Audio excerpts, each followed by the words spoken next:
Donnie lived here. Thank you to my best friend, my boy, the record spinner. I'm not, vinyl isn't my thing, but it could be. This is cool, I do know that. I love me some DMX. This thing looks beautiful. This has the potential to be a great centerpiece, here in my apartment. I love listening to music, so hey, why not?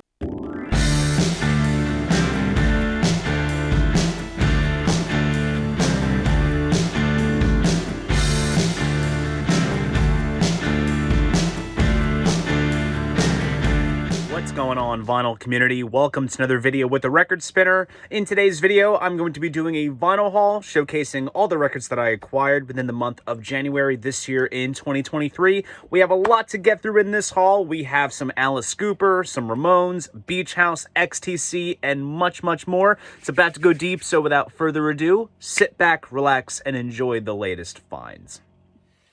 Okay, so we're going to be kicking off this first monthly haul of the new year, basically picking up where 2022 left off at. If you saw at the tail end of my December 2022 vinyl haul, my best friend Chelsea, aka the Record Spinnerette, gifted me the Jade Green variant of Taylor Swift's Midnights, and she had also supplied me with the Moonstone Blue version, which is like the more standard variant.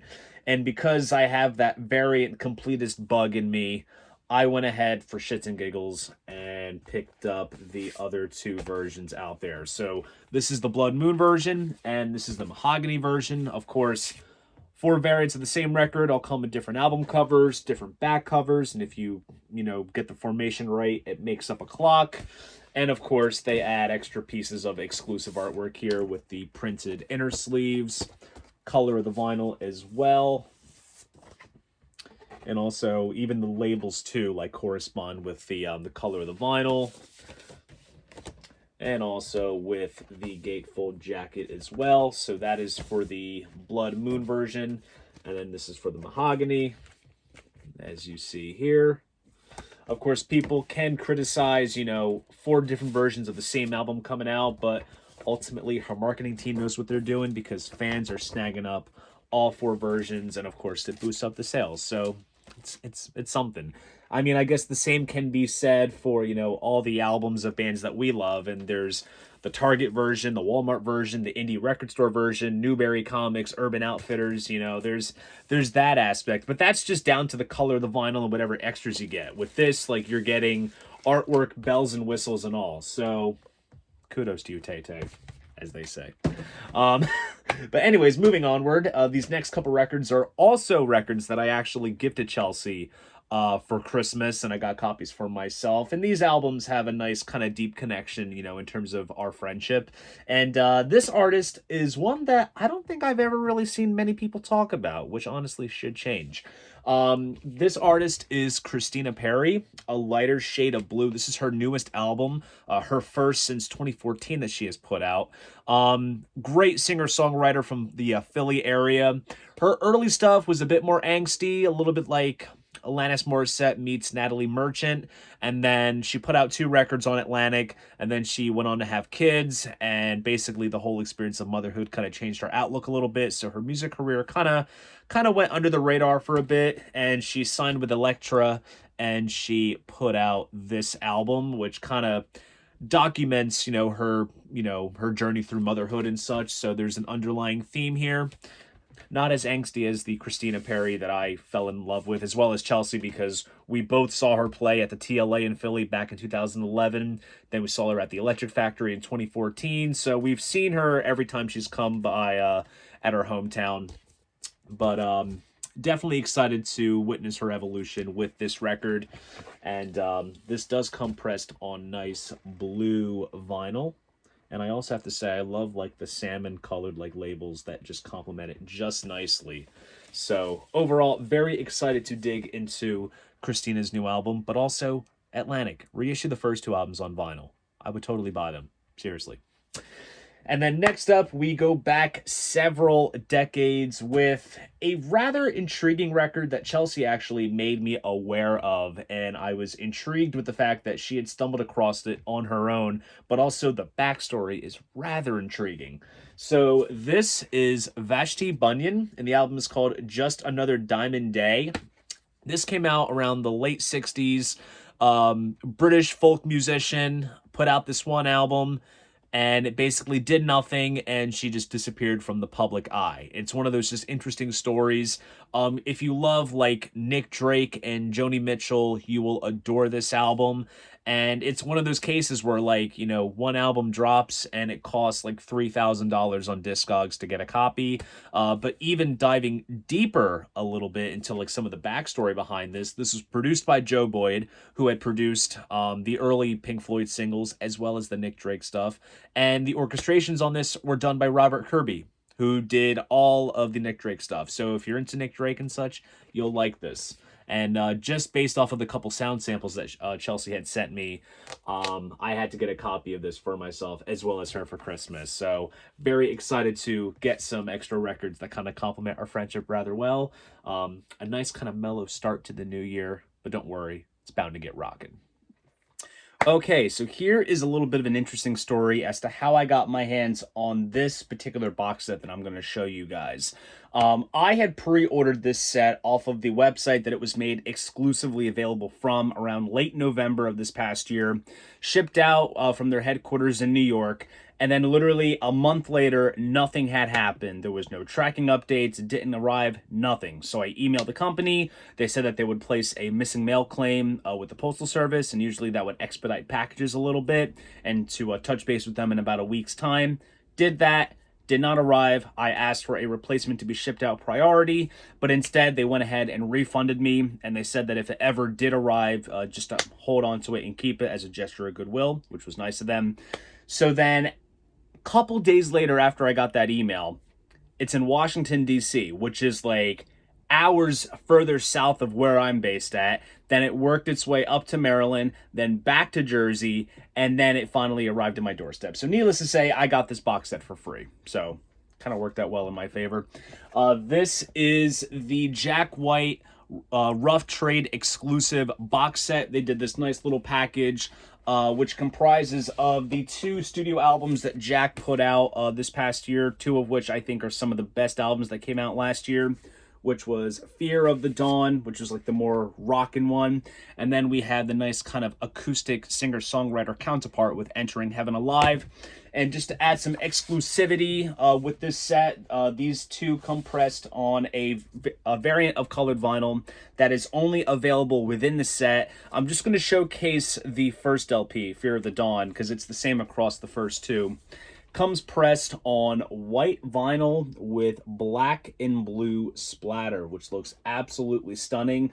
And to be honest with you, I love both of these albums enough to own multiple copies. I think right now with Fear of the Dawn, I have a total of 3 copies between the Vault variant, the indie variant, and now this. And then with Entering Heaven Alive, I have this one as well as the indie variants. But it is not just the studio albums that you get. There was another exclusive piece that, to be honest, was the main driving force of having, and that is Jack White live from Marshall Street. So recently he opened up another Third Man storefront in London, and he did a little show on the roof there, similar to what the Beatles did at Savile Row. Did a small little set of White Stripes solo and Raconteurs stuff, and this comes pressed on standard black vinyl, and this is only available within this set, and I believe this set is limited to 4,000 copies, so I'm not sure if it is still available, but still it is a very unique piece to have, and a nice sort of year in review for Jack, since like I said, he put out some of the best records that came out this past year. And then I have also been on a little bit of an Alice Cooper kick lately. Picked up some cool Alice records to beef up the collection. Couple of gap fillers and some supplementary stuff. And a bootleg. Well, legal bootleg, I should say. Starting off with Killer. This is classic early Alice Cooper group territory. Of course, Under My Wheels is on here. Be My Lover, Halo of Flies, Desperado, Dead Babies, the title track. This is probably one of the best early Alice Cooper albums out there. I have a pressing that Rhino did around, I want to say 2018-ish. I want to say 2018, 2019, which is pressed on like clear red vinyl with black swirls. It was initially a mispress. It was pressed with the stampers for easy action. Then they fixed it, and it was released as part of, I think, Record Store Crawl. I kind of explained the whole thing in my Alice Cooper reissues video. And the sound quality on that is kind of sounding, but this right here is a Rhino press that was done from 2012, I want to say. This was cut by Chris Bellman, and it honestly sounds spectacular. Now, packaging-wise, it is lacking the calendar, which has the photo of Alice being hung, but sonically, just down to the sound quality, the pressing, it all makes up for it, because this is probably going to be my go-to listening copy, whereas my red vinyl calendar version is nice just for the presentation of the original artwork, as well as the cool colored vinyl, but this one takes the cake right here. Excellent sounding pressing. Then we flash forward a little bit into the early 80s. This is a legal bootleg.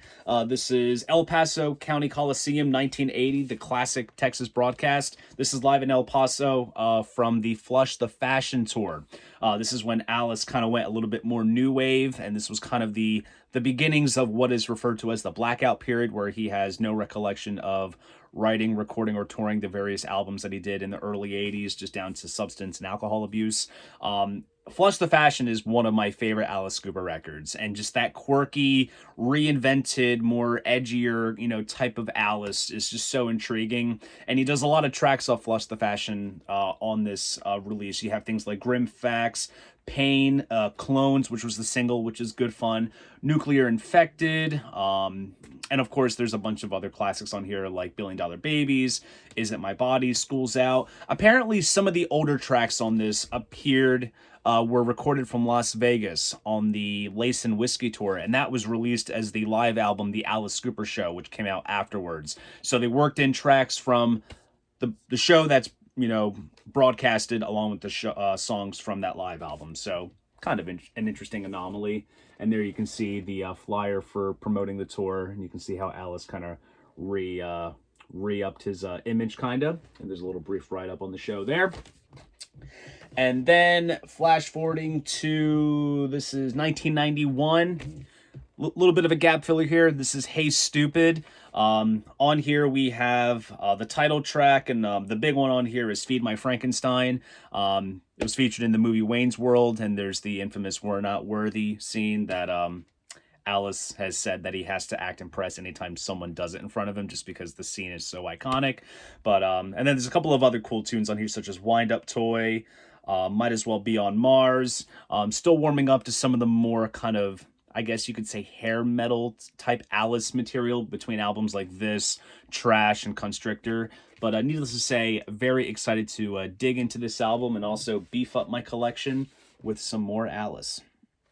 Okay, now we are going to dig into the Godfathers of Punk. Yes, that's right. We're going to be diving into some Ramones records that I got recently. And coincidentally, both of these are courtesy of my good friend Patrick. I've mentioned him many times on the channel. We work together at the record store that we work at. And super thankful of him to hook me up with these releases. First up, he gave me one of his copies of End of the Century. I actually had this pressing in my collection at one point a long time ago. I remember this pressing comes from around the mid-2000s, and I remember when I was getting into the Ramones around 2005, 2006, I was at a Hot Topic of all places. It was actually called Hot Topic Punk. It was like an offshoot, and they were selling vinyl there, and they had this album there, and I remember they even had a legal bootleg of a broadcast recording from early 78. It had a white cover with a presidential seal logo. I remember that distinctively. But anyways, I remember I had that pressing, and of course with time it just got beat up and just scuffed and kind of scratched in places. When you give a young kid a record, you're kind of rolling the dice, and I ended up giving that away at one point, and I always was hoping that this would be reissued at some point, and it honestly has yet to happen. I mean, there's some rumors of a 40th anniversary deluxe package coming out with a remix and other material. The track list has leaked, but nothing has really prevailed. So it was nice to kind of get my hands back again on this particular pressing. And this album in general has a lot of sentimental value to me, because when I started getting into the Ramones, I remember I had the first album and this album on CD, and I just played them both to death. So it's nice to have it back in the collection and revisit it after not hearing it for some time. It's been a hot minute. But this definitely filled a small gap in my Ramones studio collection. all I honestly need now is Acid Eaters and Adios Amigos, and my Ramones studio collection is complete. So hopefully I'll find those soon. And then Patrick was visiting an FYE up in North Jersey. Of all places, this record came from there. It's crazy how their selections can be quite interesting, as I've mentioned a couple times as of lately on the channel. He picked this up for me. This is live at German television, the Music Latin recordings. So back on September 13th, 1978, my birthday as well, Ramones did a TV broadcast at a German TV studio, and the footage itself is great. Some of it was released on the It's Alive DVD from 2007, I want to say, is when it came out. And it's up on YouTube. It's been broadcasted many times. And this right here is the full show on vinyl. Does also come with a DVD of the broadcast, but this is indeed an import, so it is in PAL, not NTSC here for the States. So it's kind of unplayable unless I got the converters and did all that fun stuff. But I'm not going to stress it too much because it's all about the music and the vinyl. So very happy to have this kind of legal bootleg release. And like I said, super thankful for Patrick for hooking me up with these cool Ramones editions. All right, guys, so here are some trades that have been brought into the shop that I work at. And these records kind of piqued my intrigued ears, so to speak. And I decided to kind of dive my way into some more dream pop territory with the group Beach House. Their most notable record is Depression Cherry, and I decided to check out some of their other albums, such as this one called Thank Your Lucky Stars. I remember seeing this at the old FYE that I used to work at years back, and I was always intrigued by the album cover. It always caught my eye, and I always kind of wondered what this band sounded like. And to be honest, I mean, with all due respect, once you hear Depression Cherry, it's all kind of built around that. And that's the album that everyone goes to and talks about. So I figured I would give this album a shot since the cover alone kind of caught my eye. And then there is this older album from them called Devotion. This is a double LP, very much in the same sort of dream pop kind of vein. So rather curious to see how this band kind of evolved with album to album with these two here compared to what I have already in my collection. And then we have a movie soundtrack. This is actually a very cool piece indeed to have. This is actually a soundtrack that I have been meaning to get for a long time since it was properly pressed on vinyl. Since prior to that, there had been numerous unofficial pressings out there. Beloved movie by us music lovers, and that is Almost Famous. And this has a whole star-studded cast of characters on the soundtrack. We have Simon and Garfunkel, The Who, Iggy and the Stooges, Yes, Skynyrd, of course, Stillwater, which is the band that's referenced in the film. Zeppelin's on here, Fleetwood Mac, Steely Dan, Bowie. You really can't go wrong. I mean, even if you haven't seen the film, it makes for a solid mix in general. And what's cool with this pressing is that this is the Target exclusive pressing, which kind of comes on pink vinyl here, as you see. And then I'll also showcase the second LP, since I believe that is different as well. And that comes pressed on purple vinyl, which is absolutely gorgeous. So very nice to get my hands on this cool exclusive piece of Target exclusive colored vinyl with Almost Famous. And then going in a more sort of indie rock pop territory, this is a band that I have showcased prior in one of my videos. My good friend Marikan over at Marikan's Music, she's part of the youngest members of the VC, actually made me aware of this group. And she actually gave me their live album that they did at Third Man Records some time ago when we went to Nashville. And that is the band Wallows. And this album is called Nothing Happens. To be honest, this is one that sells quite consistently at the shop, and I've always been curious as to digging into some of the earlier Wallows type stuff. Kind of almost has a sort of surf rocky kind of vibe to it a little bit. Hell, you can kind of maybe even tell by just like this sort of general art scheme of the artwork here. They can kind of pick up on that sort of beachy vibe. But overall, this is going to be a rather exciting listen. And there is a nice fold-out poster as well. Looks like we have some handwritten lyrics here. And then we have a cool shot of the band on this side as well. So very excited to dig deeper into some Wallows. Okay, so we're going to wrap up this monthly haul with a band that I have referenced in my Youngest Members of the VC 2023 vinyl tag, and the prompt was Best New Music Discovery in 2022. Not necessarily a new band, but in terms of a band that I freshly approached this previous year, and the band that I had mentioned is, of course, XTC. Now, with this band, coincidentally, everything comes in threes, because the first 3 albums that I picked up by them were Black Sea, English Settlement, and Skylarking, and now I have 3 more albums. So this right here is the first album. This is called White Music. Kind of more in the punky sort of vein, very much similar to what Talking Heads and The Damned were doing at the time.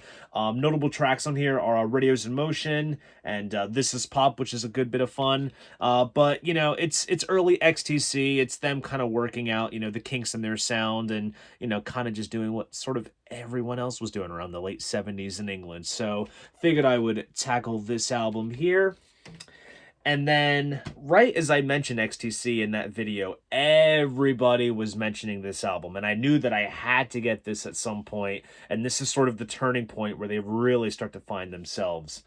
And that is, of course, Drums and Wires. And, of course, this album has Making Plans for Nigel, Helicopter. One of my favorites is 10 Feet Tall. Scissor Man, Complicated Game. I mean, this album is just good fun. I have listened to it prior. I played it in the store that I work at just to kind of get myself somewhat kind of familiarized with it, but I cannot wait to hear those drums and Making Plans for Nigel on my setup. This is going to be absolutely thrilling. And last but not least, we have the Mummer album. So this is the first album that the band did as a studio-only band after they had basically ceased touring, and they kind of got a bit more, I don't want to say experimental, but they used the studio as an instrument, and they got very intricate with the arrangements and such. And on this album, you have things like Love on a Farm Boy's Wages, which is just so great and pastoral. Lady Bird is a good bit of fun. Human Alchemy, just an overall solid, interesting album. And I'm still working my way through their discography. For as much as I go back to albums like Black Sea and Skylarking, and I love those albums to death, there is still a lot more to listen to when it comes to this band. And I am having such a great time digging deeper into their catalog, and who's to say, maybe in a couple months time I'll have 3 more albums by these guys to showcase. So there you guys go. That is my vinyl haul of all the records that I acquired within the month of January this year in 2023. If you enjoyed this video, please go ahead, give it a like, and subscribe to the channel. See you guys in the next video, and most importantly, keep the records spinning.